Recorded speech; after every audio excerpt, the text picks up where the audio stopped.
اور میرا کوئی امتی اگر درود پڑھتا ہے کہاں بھی ہو کدھر بھی ہو کس جگہ ہو وہ امتی درود پڑھے تو اس کا نام لے کر اس کے باپ کا نام اس کے گاؤں کا نام اس کے علاقے کا نام اور اس کی ذاتی کا نام لے کر میری بارگاہ میں عرض کرتا ہے کہ یا رسول اللہ تمہارا ایک امتی ریواڑے کا رہنے والا اس کا نام ہے قاسم پنو پریوار سے تعلق رکھتا ہے اور حضور آپ پہ سلام بھیجتا ہے تو حضور فرماتے ہیں کہ میں اس فرشتے سے کہتا ہوں کہ اب جا تو میری طرف سے سلام کا جواب دے مصطفیٰ سلام کا جواب دے رہی ہے۔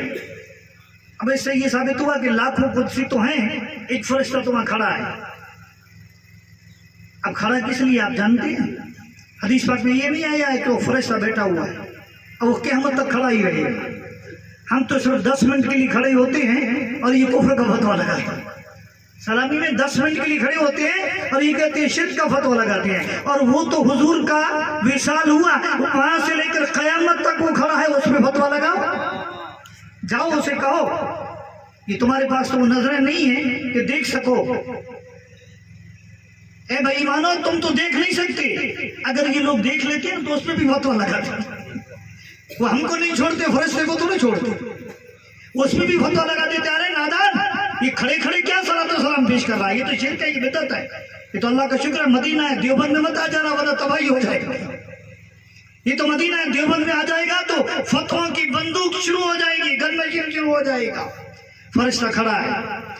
اب کھڑا کون ہوتا ہے؟ آپ نے بڑے بڑے شیخ لوگ ہیں نا، ان کے یہاں دیکھا ہوگا نا کہ جو نوکر ہوتا ہے نا چوکیدار وہ کھڑا رہتا ہے، نوکر ہوتا ہے وہ کھڑا ہوتا ہے چوکیدار۔ تو ہم تو حضور کے نوکر ہیں، ہم تو حضور کے غلام ہیں۔ میں کئی بار تقریر میں کہتا ہوں کہ حضور کی اگر تعریف سننی ہے، حضور کی سیرت و صورت کا بیان سننا ہے تو پہلے حق کس کا ہے؟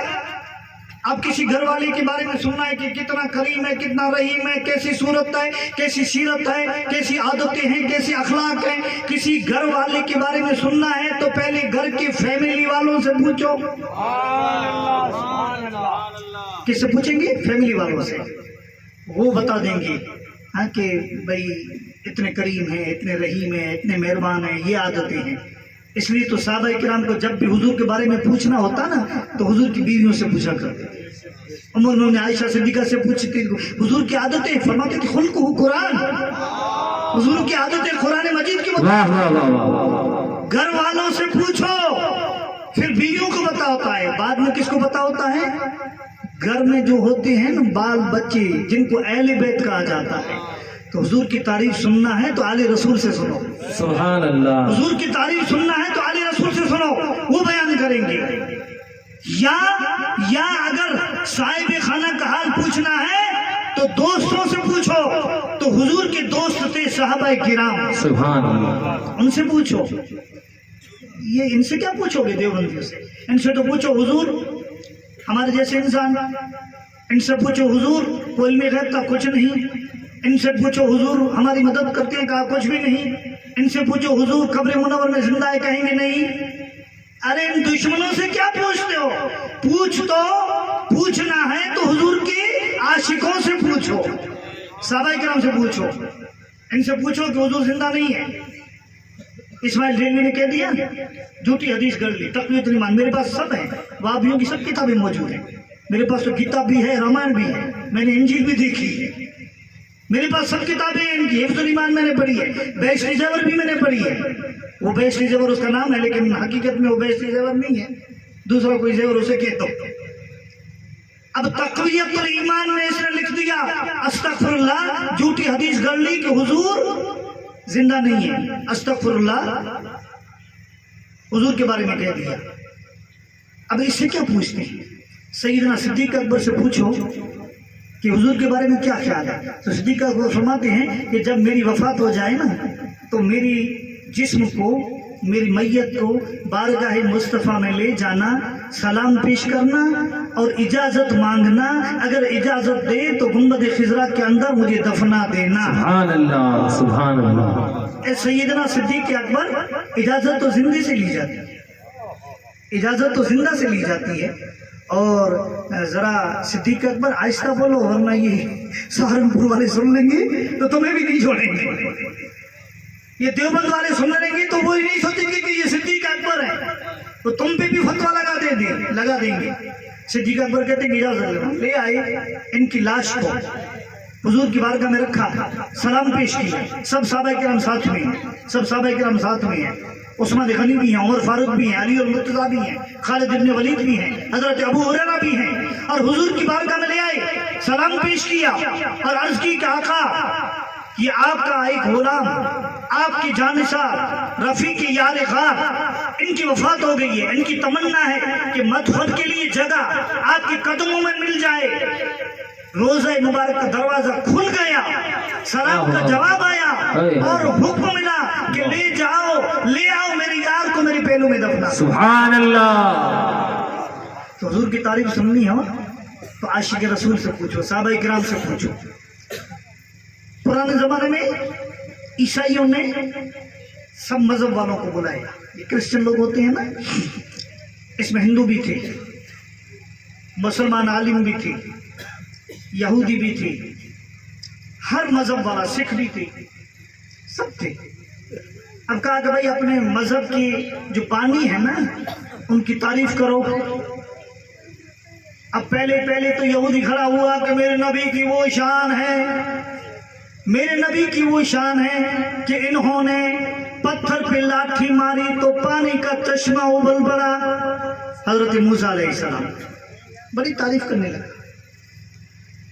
اب اس کے بعد عیسائی کا نمبر آیا، عیسائی سے کہا انگریز حکومت تھی کہ تو اپنے نبی کی تعریف کر، تیرے دین کے بانی کیسے ہیں؟